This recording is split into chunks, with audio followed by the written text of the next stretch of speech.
ስሜ ደጀነ ደራራ እባላለሁኝ የመጣሁት ከለታ ወንዶ ከተማ ሲሆን የዛሬ አንድ ወር በፊት እዚህ ቤት መጥቼ ነበር። እኔ የምሰራው የብረታ ብረት ስራ ነበርና በዚህ ሙያ ተሰማርቼ ስሰራ በጣም ለብዙ አመታት ማለት ከ2008 ዓመተ ምህረት ይጀምራልና ወደ 10 አመት አካባቢ ይሄንን ስራ ሲሰራ ነው የቆየሁት። ይሰራለሁኝ ነገር ግን ያደም ብዙም ውጤታማ የሚባል አልነበርኩኝም። ካስተመር አለኝ ስራዬ ሙያዬ በጣም ቆንጆ ነው። ነገር ግን እኔም ሰራለሁ። ነገር ግን ልክ ስራውን ጨርሼ በእጄ የሚቀረው ነገር ብዙም አልነበረኝም እና ሁሌም ጥያቄ ነበረኝ። ነገር ግን ወደዚህ ከመጣሁኝ በኋላ አንደኛ ነፃ ወጥቻለሁ። በቃ ማለት ድግምት ነበረ። በቃ በድግምት ነበር የታሰርኩት። በዛ ምክንያት ራሴን ያመኛል። እግሬን በጣም ታማሚ የሆንኩ መጣሁኝ። እዛ እምሆኖን ሳጣ ልቤ አንድ ነገር ነበር የማስበው። በፊትም የፕሬዘንስም ቸርች በጣም ይፈልገው ነበር ሊሄድና ስለዚህ ቀጥታ የመጣሁት እዛ ቤት ለማጸለይ ነበረ እና እሁድ ለታ ነበር የመጣሁት።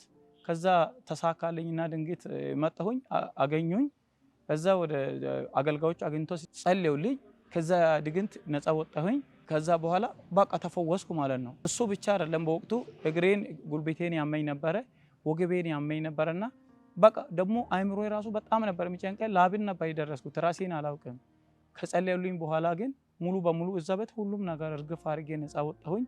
የዛን ጊዜ ጀምሬ ግን የሚያስጨንቀኝ ነገር ወዴት እንደገባ አላውቅም። እኔ በጣም ነፃ ነው የሆንኩት። ሁለተኛውና የሚቀጥለው ደግሞ በቢዝነሴ በጣም ውጤታማ የሆንኩ እለት የሆነ የሚታይ ነገር እያሳየው የሚገኝበት ሁኔታ ነው ያለውና ለካ እኔ ልልፋ እንጂ ተግቼ ስለሰራሁኝ አይደለም ለውጥ ማምጣት የሚችለው። በጣም የገረመኝ ለውጥ ለካ ከእግዚአብሔር ጋር ሲተሳሰር ነው ሰው ከአገልግሎቱ ጋር ሲሆን እንደሆነ አየሁኝ።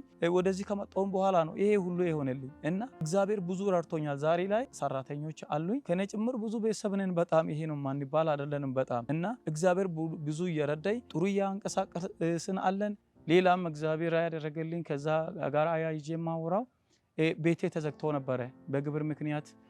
እንደገና ደግሞ እዳ ውስጥም ገብቻለሁ። ከፍተኛ ውድቀት ውስጥ ነበርኩኝና ተዘግቶ ነበር። በጣም ብዙ ጠላት ይታገለኝ ነበር። ያንንም እዚህ ጸልዬ ከሄድኩኝ በኋላ እግዚአብሔር ረድቶኝ ቤቴም ተከፈተ፣ እዳ ግብሩም ተከፈለ። ዛሬ ላይ ይሄንን ምስጋና ይዤ ነው የመጣሁት እና እግዚአብሔር በጣም ብዙ ድንቅ ነገር አድርጎልኛል። በዚህ አጋጣሚ ምንድነው ይህ ቤት በእውነት ማንም የትኛውንም ጥያቄ ይዞ ቢመጣ የሚፈታበት ሰው በቃ ነፃ ወጣበት። ያኔ እያለቀስኩ ነበር የመጣሁት፣ እያነባው ነበር የመጣሁት። አሁን ግን ለዛ ሳይሆን ያደረገልኝን ለማሳወቅ ለሌሎችም ለምስክርነት ይሆን ዘንድ በቃ እኔ ምስጋና ነው ይዤ የመጣሁት። ያኔ እያለቀስኩ ነበር የመጣሁት። አሁን ደግሞ እየሳልኩ እየተደሰትኩ ምስጋናን ይዤ ነው የመጣሁትና እግዚአብሔር ይህንን አድርጎልኛል። እግዚአብሔር ይመስገን። ስሜ ውበ ኢሳያስ ይባላል። የመጣሁት ከዚሁ ከሐዋሳ ነው። እግዚአብሔር ያደረገልኝ ነገር አምና ማለት 2016 እዚህ ኮንፈረንስ ነበርና ከልጄ ጋር ኮንፈረንሱን ለመካፈል መጥቼም ነበር። ሌላ ደግሞ ኮንፈረንሱን ስመጣ በወንድሜ ጉዳይ በጣም ይጨነቅ ነበርና የሱን ፎቶ ይዤ ነበር የመጣሁት። ከመጣው በኋላ ከአሜሪካ የመጣ ልጅ እያገለገለ ነበርና እሱ ከሰበከ በኋላ ነብዩ ሱራፌል ለጸሎት ተነስቶ መጸለይ ጀመረና አስቴር መጽሐፍ ክፈቱ ብሎ ነገሩ ተገለበጠ የሚለውን መስበክ ጀመረ።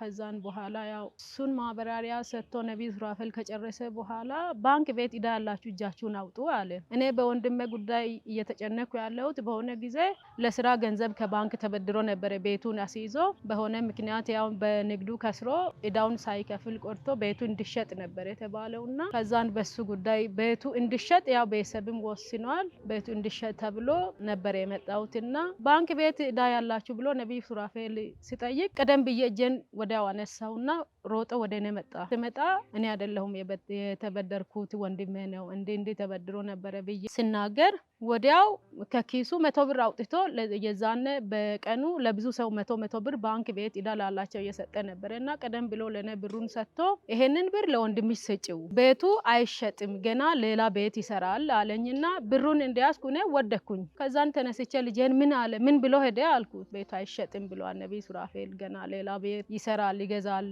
ብሏል አለኝ። ከዛን አሜን ብዬ ሄድኩኝ። ይገርማል፣ እግዚአብሔር ስራ ድንቅ ነው። ይሄው 2 ዓመት ሞልቷል። የወንድሜ ቤት ሳይሸጥ እዛ ቤት ይኖራል ወንድሜም። ሌላው ደግሞ ከዛ ባልታወቀ ምክንያት ልጁ ወደ ዱባይ ሄደና እሱ ነው እዳውን የከፈለለት የቤቱንና እግዚአብሔር መልካም አደረገልኝ። ይህንን ለመናገር ነበር።